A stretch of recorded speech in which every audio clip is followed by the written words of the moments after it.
Bonjour, bonjour, voilà, on est réunis aujourd'hui pour un bonus, c'est au secours, je ne sais pas dessiner.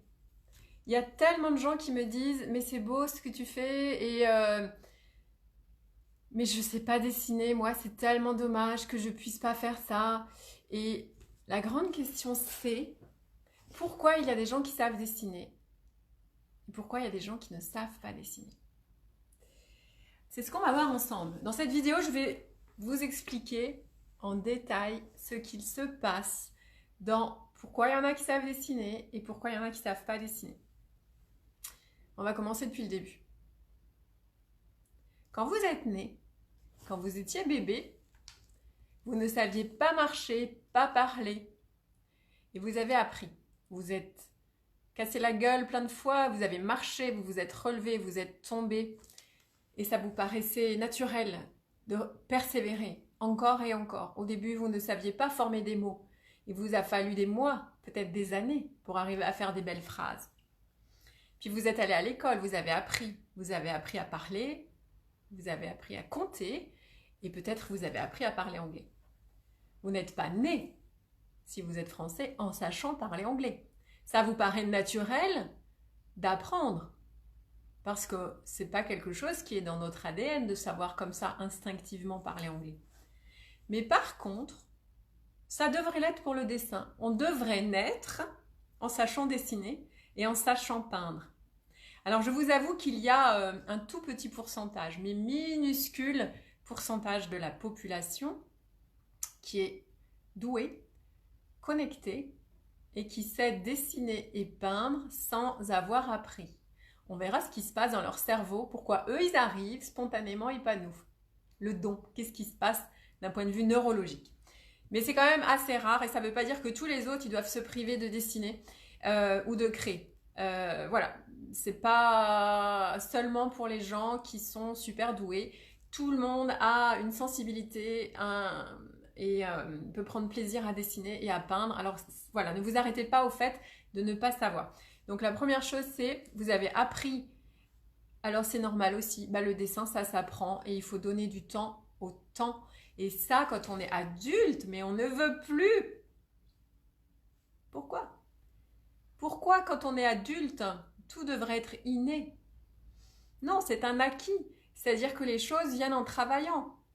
Moi, par exemple, j'étais pas très bonne en dessin, j'étais bonne en peinture. Voyez-vous, dans mes études, j'ai croisé beaucoup de gens qui étaient bien meilleurs que moi en dessin. Mais c'est pas grave, j'ai travaillé. J'ai fait des carnets de croquis, j'ai fait des erreurs, j'ai appris, j'ai travaillé, j'ai travaillé. Donc la première chose déjà, pour savoir dessiner, il faut apprendre. Il faut se donner du temps de rater, du temps de persévérance, du temps de recommencer. D'accord? Voilà. Ça, c'est la première chose. Mais il y a plein d'autres choses aussi à voir ensemble. Je rappelle que le sujet aujourd'hui, c'est au secours, je ne sais pas dessiner. Pourquoi il y en a qui savent dessiner et pourquoi moi, je ne sais pas dessiner? Ok. Maintenant, on va rentrer... Je vous ai fait un dessin. On va rentrer un peu plus précisément dans ce qui se passe dans notre cerveau. Alors les amis, me voilà en train de vous expliquer d'un point de vue neurologique plutôt très simplifié ce qu'il se passe dans votre cerveau. On va regarder ce beau dessin que je vous ai fait. Dans notre cerveau, il y a deux hémisphères, l'hémisphère gauche et l'hémisphère droit. L'hémisphère droit est le cerveau de la créativité. Nous en avons tous un. C'est le cerveau artistique, le cerveau de la spiritualité, le cerveau de la sensibilité, le cerveau du sixième sens, des choses que l'on sent mais que l'on ne peut pas expliquer. C'est le cerveau de l'instinct. On en a tous un. Et on a un cerveau gauche. Ce cerveau-là pilote tout ce qui est structuré, raisonné, des choses que l'on apprend par cœur. Il va avoir la logique, ce cerveau-là. Et selon les gens, on va être plus à utiliser le cerveau droit ou le cerveau gauche. Et vous pouvez peut-être déjà naturellement, spontanément, savoir si vous êtes plutôt quelqu'un d'instinctif, spontané, plutôt un peu farfelu, plutôt créatif, ou plutôt quelqu'un qui a besoin de repères, qui a besoin de contrôle, qui a besoin de règles, qui a besoin de sécurité et qui se sent bien quand les choses sont définies à l'avance. Ça, c'est plutôt le cerveau gauche. Donc nous avons des natures déjà à être plus enclins à utiliser plutôt une partie du cerveau que l'autre. D'accord ? Qu'est-ce qui se passe chez les gens qui sont doués ? Je reprends mon dessin. Bonjour Sandrine. Bonjour Sissi. Bonjour Virginie. Allez, on reprend mon dessin. Qu'est-ce qui se passe chez les gens qui sont doués ? En fait, la partie ici, créative, elle est super développée. C'est comme s'ils étaient nés avec une connexion qui est super fluide. Ils n'ont pas peur du tout. C'est-à-dire qu'ils sont déjà connectés à quelque chose de plus grand qu'eux et ils ont spontanément de la créativité, ils sentent les choses, c'est extrêmement sensible parce que cette partie-là du cerveau, elle est très très très développée et on n'est pas tous avec les mêmes... enfin, comment vous expliquer ça ? Selon le pays où on est, selon là où on est, donc en Europe, en Inde, en Amérique, en Afrique, le cerveau ne va pas être travaillé de la même manière parce que culturellement, c'est pas la même chose. En Inde, par exemple, le cerveau droit, il est hyper développé parce que c'est très spirituel. Et la logique, pas du tout. Il n'y a aucune logique en Inde, on comprend rien. C'est ubuesque, il n'y a pas de logique dans la façon de penser des Indiens, mais ils sont spirituels. En Europe, c'est le contraire. En Europe, on est très très cerveau gauche. Ça veut dire que depuis qu'on est tout petit, à l'école, on fait des exercices où on ne nous demande pas d'être impliqué au niveau de la personnalité. On doit apprendre par cœur, recracher par cœur, être de bons petits soldats. Et on est formaté à être identique. Voyez ? Alors que le cerveau droit, c'est plutôt le côté individuel. C'est pas la même chose que le côté normé du cerveau gauche. D'accord ? Il n'y a pas un qui est bien et l'autre qui est pas bien. C'est juste, c'est des natures de gens. Il y a des gens qui sont plus cerveau gauche et plus cerveau droit.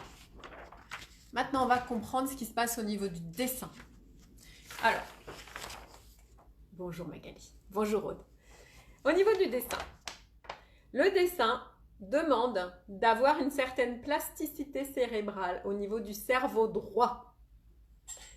Et la plupart des gens envisagent les choses, envisagent le dessin avec le cerveau gauche. Sauf que, qu'est-ce qui se passe ? Le cerveau gauche ne sait pas dessiner. Il est nul en art plastique, le cerveau gauche.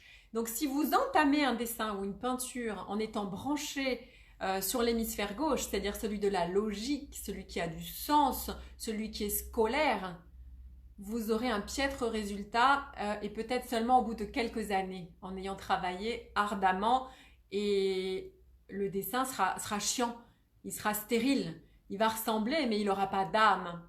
Voilà. Ça, c'est pas intéressant. Et en plus, le cerveau gauche, quand il dessine, il fait beaucoup de distorsion parce que le cerveau gauche, donc le cerveau logique, pragmatique, celui qui a besoin de règles, qui ne fait pas appel à la sensibilité mais aux règles, le cerveau gauche, il dessine ce qu'il sait.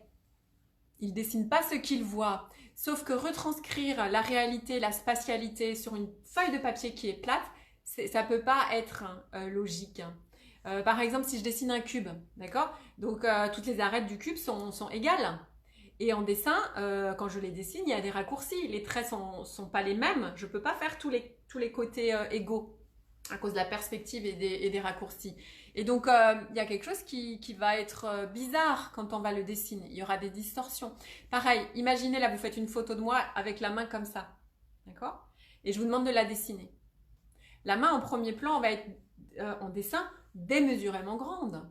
Et ça, si vous l'appréhendez avec le cerveau gauche, il ne peut pas comprendre. Puisqu'une main pour lui, ça a la taille d'une main de d'habitude. Donc quand il va dessiner ce qu'il sait, il va dessiner une main à la même taille que d'habitude. Alors que dans le dessin, il y a une déformation des plans, les choses se dessinent plus grand quand elles sont plus proches.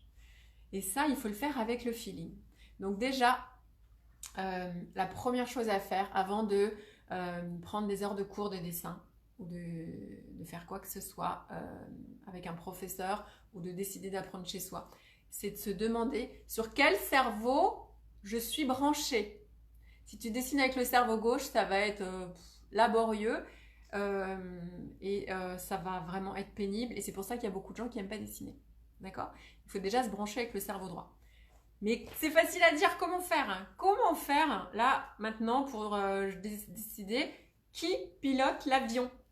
Alors c'est simple, je vous donne des astuces, parce que moi ça fait 20 ans que j'enseigne et ma foi pour expliquer aux élèves ce qui se passe dans le cerveau pour qu'ils arrivent à comprendre, j'ai trouvé des astuces. Alors je vous explique. Salut Valérie. Bonjour, merci d'être là à tout le monde. Hein. Allez, je vous explique ce qui se passe quand je connecte au cerveau gauche. Qu'est-ce qui se passe? On observe. La première chose c'est que j'ai une contraction. Je fais oh bon. Bon, quand il faut y aller, il faut y aller. Tout mon corps se contracte. Genre, j'ai peur de me tromper. Genre, je retrousse les manches. Allez. Vous voyez? Déjà, je me contracte. D'accord? Ensuite, je replie mon corps. Quand je dessine avec le cerveau gauche, je fais ça. Regardez. Je replie mon corps. Et je vais dessiner en détail le nez dessus. Et gommer dès que j'ai fait un trait. Je fais un trait et je gomme. C'est-à-dire que je n'ai pas du tout de vue d'ensemble. Ça, c'est très cerveau gauche. Alors, c'est pour la vie, mes amis, c'est pareil. Hein, c'est très spirituel tout ça. Hein. C'est-à-dire que le cerveau gauche, il voit que les détails. Il voit pas, il se lève pas le nez des choses pour regarder un peu les choses avec du recul. Ce qui fait que le dessin, il est laborieux. Si ça se trouve, quand tu as fait ton dessin, l'œil est juste, le nez est juste, mais ensemble, ils vont pas ensemble. Et tout est de traviole parce que l'harmonie générale, la structure qui est quand même le plus important, n'est pas là.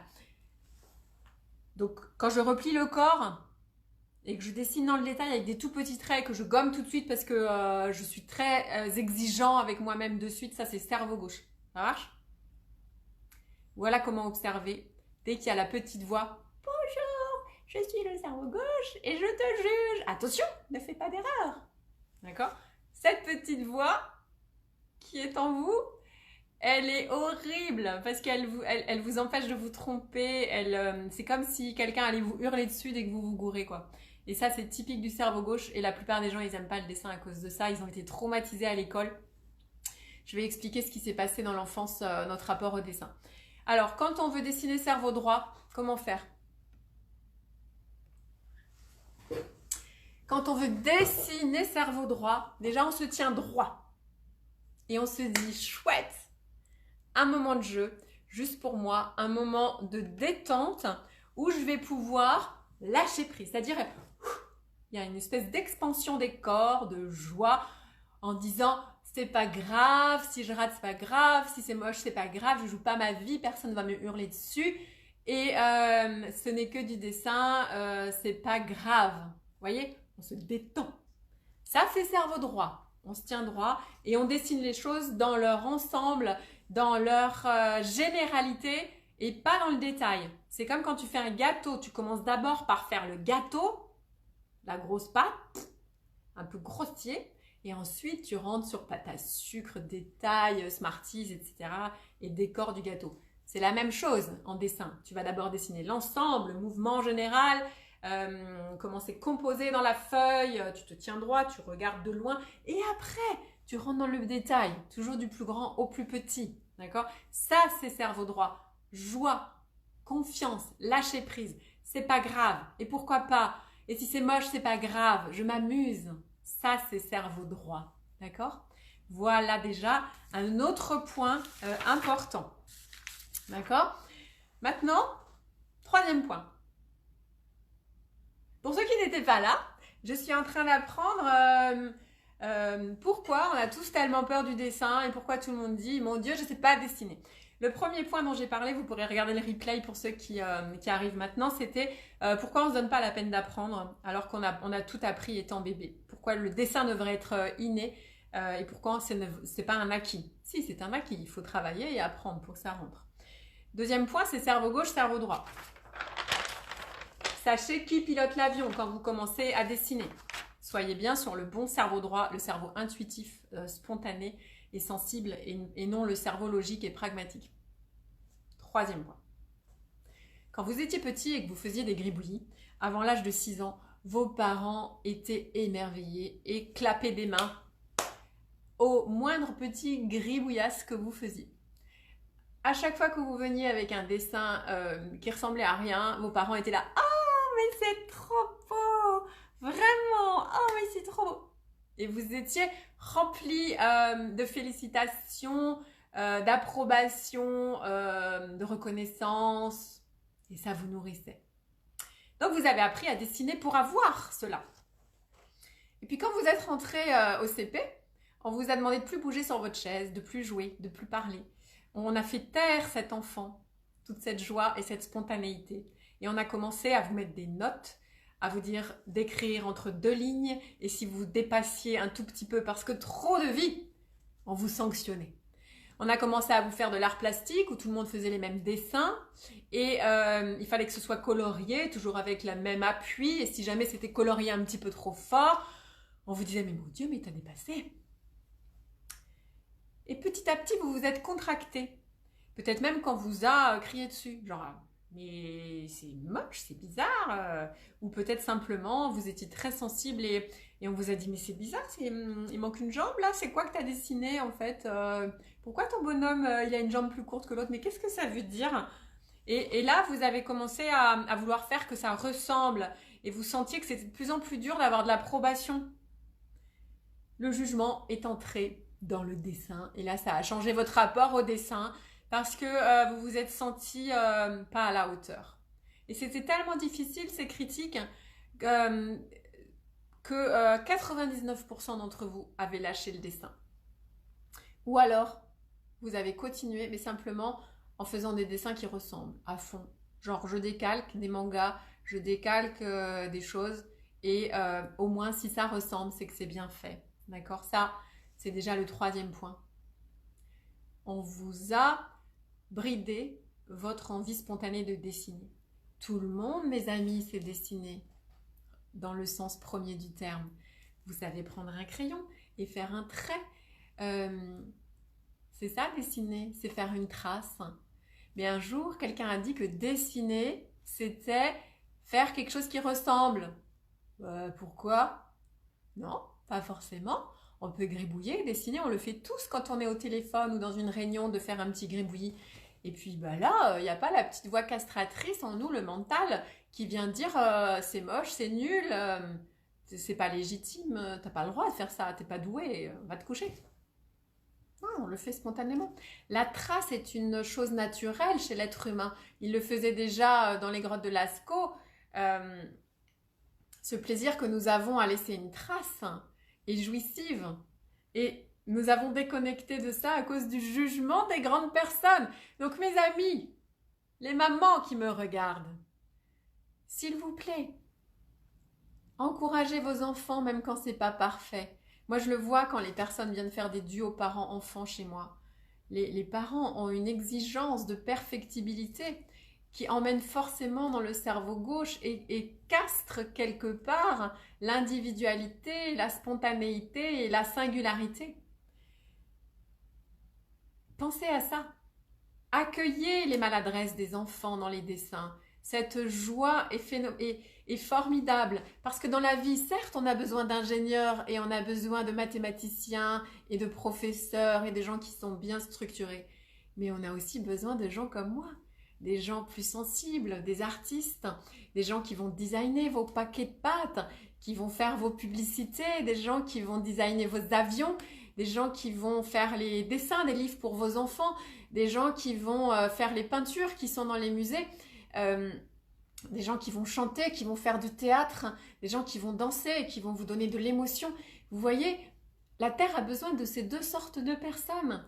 Et peut-être que en vous a été étouffé un artiste. Peut-être que sans le savoir, avec cette exigence que vous portez sur vos enfants, vous étouffez l'artiste qui dort en lui. Parce qu'il y a ce besoin de perfection et de normes.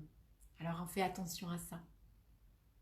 Encouragez-les dans leur imperfection et dans leur singularité et dans leur gribouillis. Ça marche. Voilà, ça c'était vraiment des points importants. Au secours, pourquoi je ne sais pas dessiner.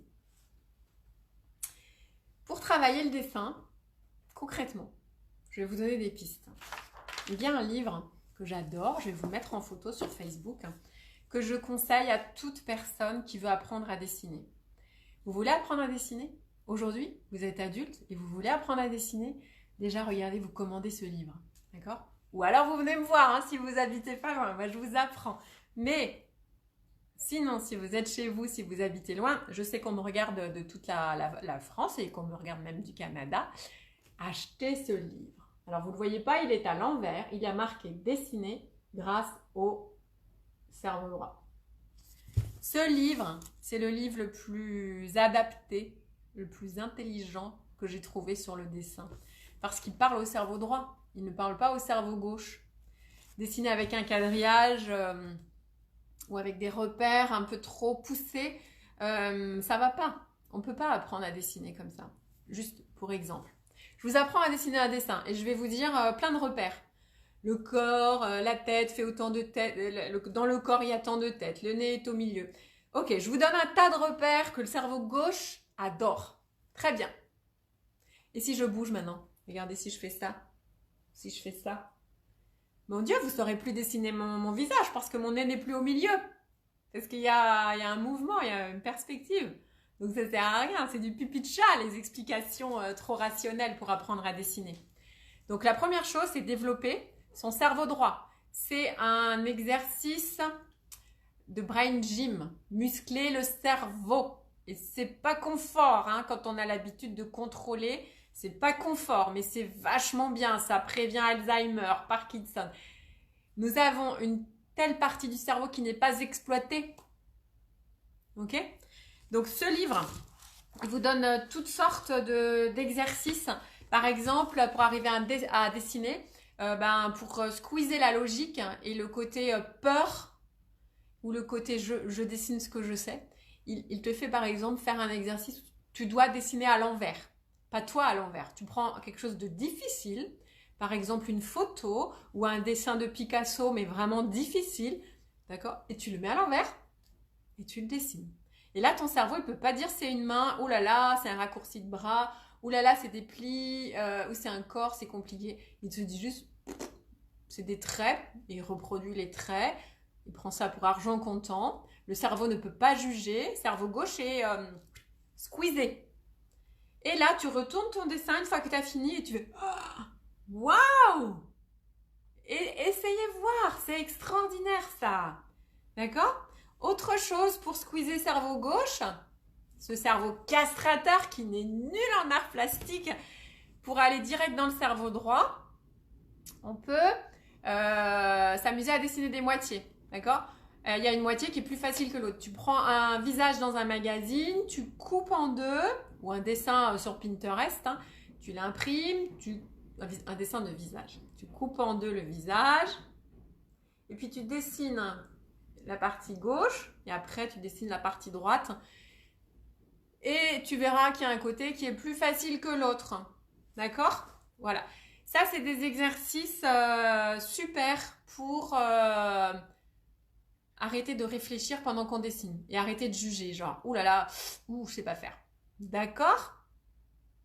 Alors, le livre de Betty Edwards, je le connais pas, mais Florence, si tu me l'envoies en photo, je le publierai aux autres. D'accord ?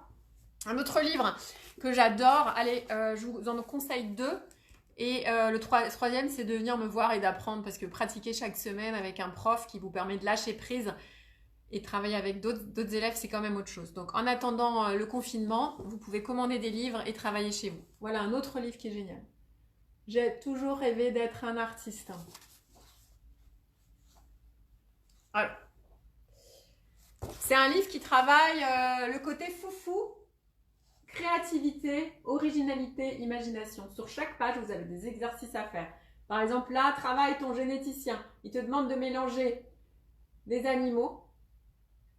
Et sur chaque page, tu dois faire aussi bien des lettres, t'amuser à dessiner des habits.